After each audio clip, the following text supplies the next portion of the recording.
After I left the military was the reason that I left the Army. I'd received my 20-year eligibility to retire letter on a Tuesday, and I had no intention of cashing it in at that point because I already had a rock star job, and why would I leave? I was an operations guy for an elite domestic response team stationed in Minneapolis. I was responsible for training and coaching and leading over 300 Army and Air personnel, trained for domestic response, be it terrorism or natural disaster. It was a great job and I was good at it. On that Friday, I received a call from an old buddy of mine in the Pentagon that invited me to go to Afghanistan with him. He was tasked with taking about 20 egghead officers to Bagram, and he needed an operations guy to make sure that they all came back. He wanted me to be that guy and promised that upon our return, I'd be transferred back to the Pentagon, promoted, and I could retire out of there. I was honored that he asked and considered his offer very carefully. What I didn't tell anyone is that on the inside I was dying. I was newly divorced, I was drinking more than any person should be able to, and I was depressed. I took the weekend and a couple of cases of beer to contemplate his offer.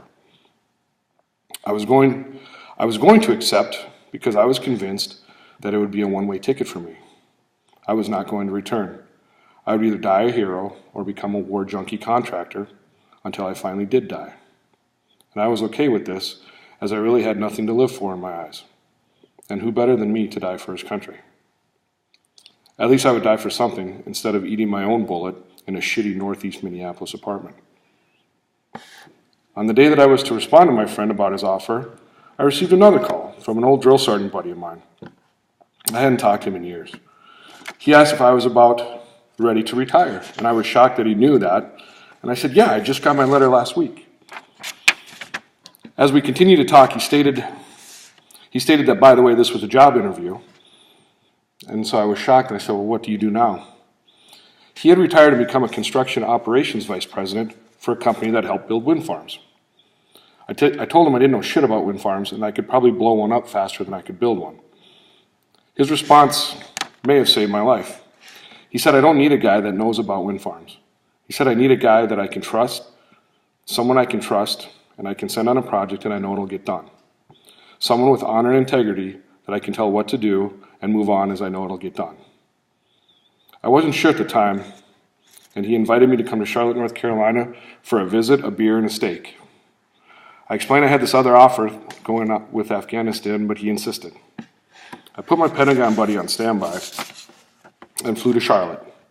After a great steak and a few beers in my friend's garage, he pulls out a beer carton. He writes a number on it, and he hands it to me. And I said, what's this? And he said, that's your starting salary, less any bonuses you'll earn. I looked at the number, then I looked at him, and I said, I'll be back in 2 weeks.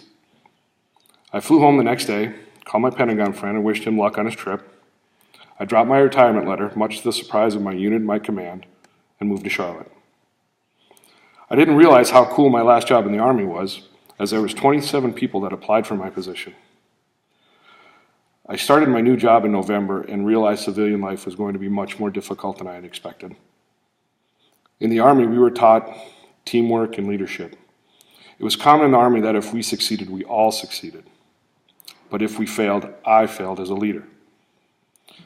We had personal accountability and honor. In the corporate world, that did not seem to exist. Everyone seemed to be spending more time covering their own ass and looking to blame things on others rather than fixing the problem and moving on.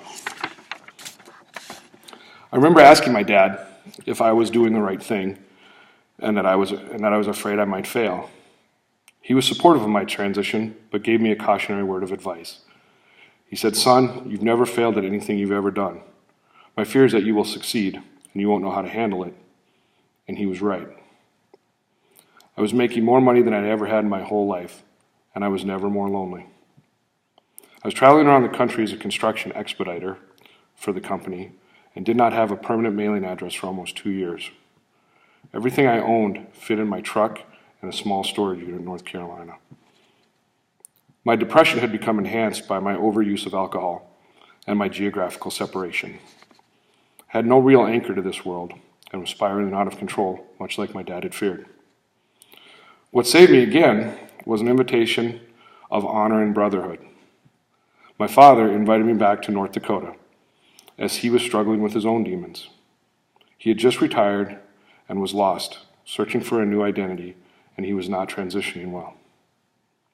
At Christmas, he said he needed me, and that maybe together we could figure things out. And it has been the saving grace of my life. So.